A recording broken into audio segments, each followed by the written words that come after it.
Alright, so Mona the Endless Journey is an indie side-scrolling Metroidvania that is still flying completely under the radar right now. What actually makes this game interesting is the dual character setup, where you're controlling two girls stuck in a nightmare world, and you're constantly switching between them mid-fight. So yes, it does remind one of games like Little Nightmares. For instance, one girl uses a pillow as a shield, and the other has creepy hair attacks. The game's got that dark, unsettling vibe with classical piano music, though it's not completely without issues as of right now. Thank you kindly to Kunpan Games for sponsoring this video. As always, I have full editorial independence. So let's start with the basic story setup. You're playing as Lisa, this girl who fell into some kind of twisted dream dimension while holding her pillow. She ends up meeting Mona, who's already trapped there and has some kind of time manipulation powers. The pillow becomes your main defense tool, which sounds silly, but it's actually how the combat works. You're exploring this broken down world that looks pretty atmospheric even if the graphics are not top tier, and you're trying to figure out what's going on while rescuing other trapped people along the way.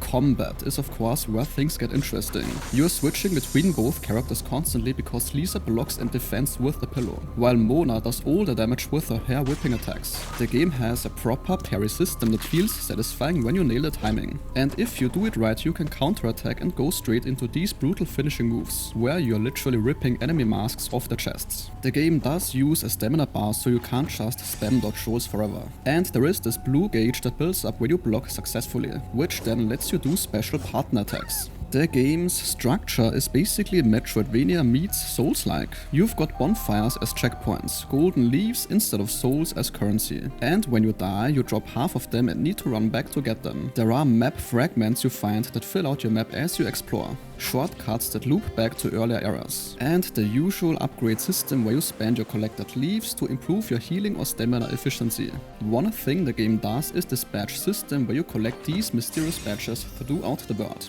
and equip them in limited slots to get different combat effects. So you're picking and choosing what abilities or bonuses you want based on your playstyle. It's straightforward but gives you some build variety.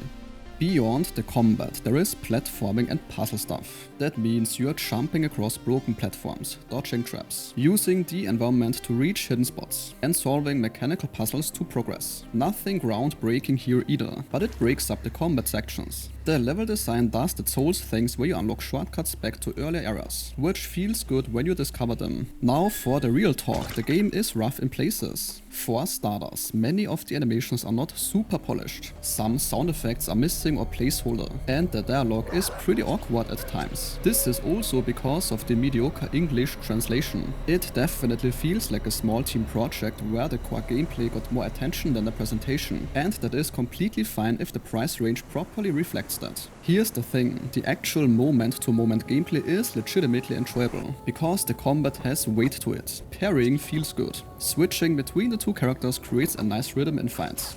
The atmosphere works as well, even if it's not technically that impressive. That soft piano music combined with the dark visuals creates a nice melancholic mood. And this sentence concludes today's video. If your time was respected, a like or comment is very much appreciated.